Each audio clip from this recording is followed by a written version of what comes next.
Hey guys, how's it going? Coming at you from a very late Friday night. And I probably won't upload this till tomorrow, so you'll probably see this Saturday night sometime. But I hope you guys had a good week. Hope everything was well. My week was good. You know, I think every time you make it through a week and you're still employed, it was a good week. So, it was a good week. Just we started watching Mystery Science Theater 3000. They kind of rebooted it. I don't know if I would call it a reboot, but it went off the air in 1999, and now Netflix has brought it back, and they brought it back this morning at 2 o'clock in the morning Central Time. 14 episodes, so you could just binge watch all weekend. And we just got done watching a half of a movie, because in the middle of it, I guess into the store to go get some stuff. When I came back, half of us were sleeping, so we'll finish it tomorrow. Yeah, it's good. It's funny. If you haven't watched it, it's about a guy and two robots that are trapped in space, and their punishment from these evil scientists are to watch cheesy movies, like the worst of the worst. And what they do is they just riff on them, like basically tell jokes after every time they'll say a line, they'll make jokes on them. And this reboot has got Felicia Day from The Guild and Patton Oswalt, so they're both on it too. So it's good. It's really fun. And the movie we were watching was called Star Crash, which came out the year after Star Wars, and I guess they were trying to cash in on space movies. And it has David Hasselhoff in it. So, and you know what? I mean, we're halfway through. I haven't seen David Hasselhoff yet, unless he's got a mask on. And the effects aren't too bad, but yes, it is a cheesy movie. This week, I've been reading, actually for the last couple of weeks, so it takes me a while to read. I've been reading Kim Gordon, Girl in a Band. It's a really good book. She was the basis for Sonic Youth for, 3-4 decades, since 1981, I think. And they split up in 2011. And I guess it was because, she was married to Thurston Moore, who was also in the band, a guitar player. And I guess there were some infidelity issues with him. And so they called it quits. But the book is great. It goes from her childhood up to the 70s, the music of the 70s, into meeting Thurston Moore and then going through the band. And she's really smart. And when she writes about music, it's just not her storytelling of what happened to her life and her band. It's her thoughts on music in general. She can philosophize about it. I mean, she's been in the industry for so long. And she's a good writer. I don't think anybody else wrote this for her, as far as like her dictating and them writing it down. I think she wrote this. So if you get a chance, I bought it used. It was just a couple of bucks. Check it out, it's good. So that didn't force me to, but it made me want to drag out my copy, my only Sonic Youth record, and it's Evol, E-V-O-L. And it's their third one, I think, their third album, released in 86. Really good. It's very noisy. It's got that Sonic Youth vibe to it. Lots of guitars going all over the place. And it's got a song on here that goes on forever because it's got a locked groove on it. And during my first 10 episodes, when I was having the contest, this was one of the albums that I had behind me. Like that one there, I had this one behind me. And that lock groove is on a song called Expressway to Your Skull. But on the back here, they call it Madonna, Sean, and Me. And I guess it's Expressway to Your Skull, and then in parentheses, Madonna, Sean, and Me. But it's a little confusing if you were looking for the album with Expressway to Your Skull on it. It's not back here. But it is a lock groove, so it will play forever. And it kind of drifts off into a drone. and you can't hear where the groove ends. It just keeps going on and on. It's like a very pleasant drone. And the song is fantastic in its own right. Let's see here. There it is, right there. If you can see that, the infinity sign next to it. So I totally recommend it. You know, Sonic Youth is, I mean, they're very popular, but it is kind of a cult following. I mean, they do, you know, it's, I guess it's somewhat of an acquired taste. But if you can get into, I mean, it's like Zappa. Zappa's an acquired taste, but if you can get into them, you will be richly rewarded. And then I've just been rocking this week, man. You know, some weeks you just gotta rock. You know, you gotta come home, throw something like this, Def Leppard, High and Dry, on the turntable, and crank it as loud as it will go. I will not admit to any air guitar playing or thrashing around the room. For a person my age, it may or may not have happened. However, this one, what year did this come out? 81, I think? I could be wrong. I think it came out in 81. And it's got Steve Clark on it, but I don't think he played guitar on this album. And second album, excellent. They were not in a sophomore slump. They were starting to hit a stride with that one. So we just kept going. Crocus. I may have shown this before. Crocus Headhunters. I had this. This is one of my oldest albums that I have. I've had it since I was a teenager. And I remember, you know, just cranking this up on the turntable and thrashing around my room. Jumping off the bed, air guitar. I mean, this was... I mean, there were a lot of albums I did that to, but I just remember this one as well. I had some Iron Maiden albums, and they're gone. I'm not really sure what happened to them. This is one of my oldest albums. It's kind of funny. I got this from the, what was it, the Columbia Record House, the Columbia Record Club. So I had ordered like 14 albums, and I had to buy 2 or 3 more, something like that. To me, it was a great deal. I don't know how they made money off of it. I always kept my end of the deal. I went back and I bought the albums I was supposed to. Maybe they were overpriced, but whatever, it was fun. It was so much fun to get that package in the mail, you know. Now we've got Discogs, we've got Amazon, and, you know, we get stuff all the time. But back in the 80s, it just wasn't... The packages just didn't flow like they do now. Or they didn't seem to. So we got both Triumph. This came in the same package. Let's see. Let's start with this one. Never Surrender. 1982, I believe, when it was recorded. It was released in the United States in 1983. Great song. I mean, great album. I can't remember which album this was. I think they formed in 75. So, I mean, this is earlier in their career. And it's got World of Fantasy. I mean, they're all good, but World of Fantasy is probably the one that most folks know.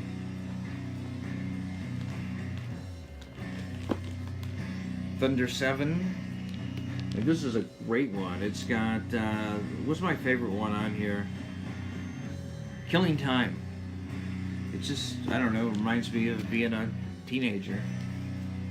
Sitting in my room, I had a little chair, and I would just kind of rock around in my chair, and well, it was like I don't know what you call it, like one of those reclining rocking chairs, and I just remember sitting there and just all day just listening to music and rocking back and forth, and it was so relaxing. Metallica, Ride the Lightning. Why not? I mean, it's been a rocking week. Does that mean it's been stressful and I need to listen to some stuff? I don't know. But I've kind of gravitated to this stuff this week. And I bought this album, not this particular album, but I bought the tape. I bought the tape, and it could have been the day it was released. I remember I skipped school that day. Naughty, naughty. I skipped school. And we went out to record shop it, and I bought the tape, Metallica Ride the Lightning. And coincidentally, later on that day, we got in a car wreck. But we weren't listening to Ride the Lightning. We were listening to Quiet Riot's Condition Critical. And we were literally listening to that song. And I was in the back seats. Whoever was driving just nailed somebody from behind. Everybody was okay. But yeah, God taught me to skip school. Or maybe it didn't. I don't know. Pearl Jam. I'd have some grunge. I don't know. I've been in this space rock mood for years, and I just love the acid rock, the space rock, the creativity of it. But every so often, you just need some grunge, some metal, some aggressive words, some loud guitar. You need that in your life. And this is 91, I believe. This is Pearl Jam 10. And it's a classic album. This is a double album. It has... The first record's got the original mix, and then the second one it's like a remix. It's been remastered. Can't remember exactly what they did to it. It's called the 10 Redux. So, and to be honest, I don't hear that much of a difference in it. So, but it's still cool. I do have the album twice. So, but yeah, I don't know. I mean, maybe I didn't listen carefully enough, and my ears are kind of being shot over the years. Oh, I was going to show these. One of the things I was listening to in my car this week was some, I call it like gothic folk. And it's Sharon Krause, Beautiful Twisted. 2002. Highly recommended. If you're into dark folk, that twisted folk music, it's just basically her and a banjo. And it works well on so many levels with so many layers. And so I've been jamming to this week. I actually met her, Sharon Krause. Oh, look, I got her autograph. I'll tell you that in a minute, but there's an autograph from her to Michael. I think it says all the best. And it was a weird meeting, I went to go see one of her shows, and it was at a real dark, seedy music venue in West Portland. And I remember it was hard to drive to because I'd been there before. And so I took the train. They got a light rail system. So I parked my car where I lived at in a town called Beaverton, and I went over to this club. Now, I had been there before, and I knew that, they say the show's at 9 o'clock, right? So you try to get there at 8:30, but there's nobody there. 9 o'clock, somebody shows up, unlocks the door, lights a couple of candles, lets you in. And then the music doesn't really start till 11. So I was a little concerned about this. And I remember I walked in, they did the same thing. I was sitting on the steps at 9 o'clock, and somebody got out of a car, opened up the door, and he walked down this long hallway, and they were lighting green candles. And the person who took my money, Sharon Krause was already in there, by the way, and the person who took my money, I asked him, I said, is this going to start at 9 or pretty soon, like 9:15, or is this going to be one of those concerts that didn't start till 11? And the reason I was concerned is because the train quit running at 12:15. So I had to be back on that train or I was going to be stranded in Portland all night. He's like, yeah, whatever, man. So paid my money, went to the bathroom, and then I heard, through the door, I heard this guy mocking me. He was telling his friends about this guy. He was like, yeah, man, some goober he's like lame, and he wants the show to start now, not at 11 o'clock, And I was like, what the heck? So, that just kind of set the mood right there. So I walk out, and I see the guy who took my money, and it was the guy that was talking, and he's sitting in a big round booth, and who's sitting right beside him? Sharon Krause. They had just finished laughing at the joke, and as I walked by, my eyes caught her eyes, and she looked a little, I don't know if embarrassed or amused or what it was. But, I mean, you don't want to start a show off by being mocked. So, as predicted, she did not go on until maybe 11:15. They had a couple bands that played before her. They were really good, really enjoyed them. And I kept thinking, man, am I going to make it? So after her set, and there was only, by that time, there were just maybe 7 people in the audience, not including her little entourage. I mean, it was a very small crowd. So after it was over, she was over by one of the tables packing up her stuff, and I walked over. I said, "Well, do you have anything for sale?" And she says, "I've got 2 CDs for $24. And these two." She said $25. All I have is 24. I said, "I can buy one. All I have is $24. And I would have had more, but I sat and I waited for a long time for the stuff to start, and I had a couple of drinks. So she let me have it, I guess, $1 off. And you know what? If I ever buy anything from her Bandcamp, I'll throw a couple extra bucks in just because I guess I owe her. And I asked her to sign these for me, and she was really reluctant. I mean, it was a very odd meeting. Some of your geniuses are kind of odd. And she was a bit odd. I mean, she did not want to, she said, "I don't really want to sign it because the paper's so pretty." I was like, "It doesn't matter to me, And then, of course, I've already showed you this one that she signed. So anyway, I got those signs, said thank you, great concert, and I ran out the door, and I headed to the train station. And I can't remember if I bought a ticket or not, or if maybe it wouldn't let me buy a ticket.